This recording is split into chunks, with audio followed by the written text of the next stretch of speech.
thank you so much for being with us today. No, thank you. This is a nice opportunity for myself. We're very excited to be here because only recently you have been selected by the Green Party of Finland to represent them in the presidential election next year. I understand it took you a little while to agree to this. What in the end, please, made you make up your mind to go for the race? I was also a candidate for presidential elections 5 years ago, and of course it's difficult to explain, but it's not only the campaign, but recovering from the campaign takes some time, and actually, because the energy that you need for campaigning in the whole country, there's a lot to do, and a lot is needed from the candidates. But now when I'm looking the world, of course, what's happening in Russia, the human rights situation there, the situation in Ukraine and so forth, but particularly what has happened in the United States, the new policies of the US, President Trump's new line and so forth, is also influencing quite a lot to Europe and also to Finland. And I think it's very timely that here in Finland we also discuss about these possibilities and threats. And I think that European Union is our home, the Nordic cooperation is our home, and we have to look how to enhance this cooperation in Europe. You have a very extensive experience working for the UN in matters of the environment and peace negotiations, and in many places around the world. God knows we need a person of peace in a leading position. What would you say is the key to world peace, Mr. Haavisto? Well, very often we think that the conflicts are resource conflicts, that it's always about the oil or minerals or something like that, and certainly some conflicts have these aspects.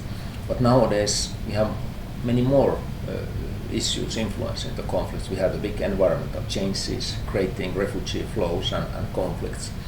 We have actually religional aspects, the very radical Islam that has been appearing, the terrorism based on that, the ISIS type of movements and this pop-up caliphates like Boko Haram and others. And I would say that the overall reason for many conflicts is the marginalization of the groups. Whenever we look Burma, Myanmar, the fate of the Rohingya people there, when we look the Central African Republic and the Muslim community there and so forth, we see a lot of marginalization, which then easily leads to worsened conflicts and even armed conflicts between the groups. And I think the best way, of course, would have had these early warnings, reading the early signals and then intervening already at the very early stage. But of course, when conflict has appeared, to support the negotiations, support the inclusivity of the negotiations is very, very important. That's what we need now in Syria, what we need in Libya and so forth. You have, Mr. Haavisto, recorded many of your experiences in both environmental and peace negotiation travels into books, and I must say they are most exciting, entertaining reading. Would you please share with the public perhaps one of these stories?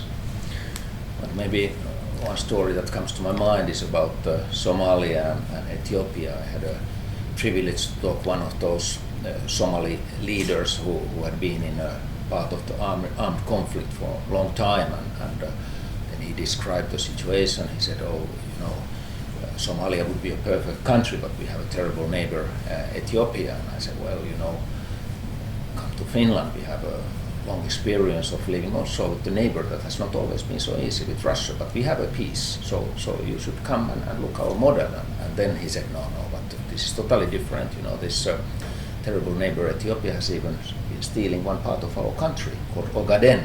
Ogaden belongs to Somalia and so forth. I said, we have a Karelia. My father was living there in your childhood and we lost it in the war, but we made a peace deal with that, and he was very upset. He said, and you gave Karelia like that?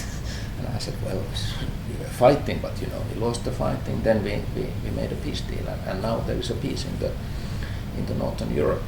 based on these peace agreements. And then but he was very shocked about that. He said, I need to come there to help you to take what belongs to you. And I said, no, we don't want you to join our problems. We want to have actually peace here in Somalia. But I was a little bit cornered by him on this argumentation. And then next day I was using an argument that I use very seldom. And I said, I've been thinking of your problem, this the big neighbor, that because he was very religional person in Muslim religion. And I said, look, have you been thinking that maybe God created you, this big neighbor, to teach you a lesson?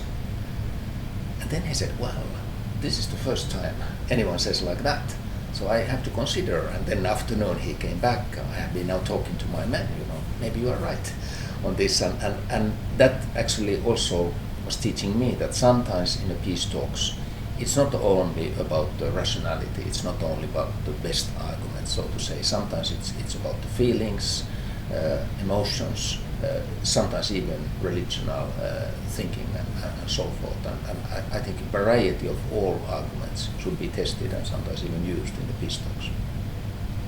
And clearly the local culture has a big role to play.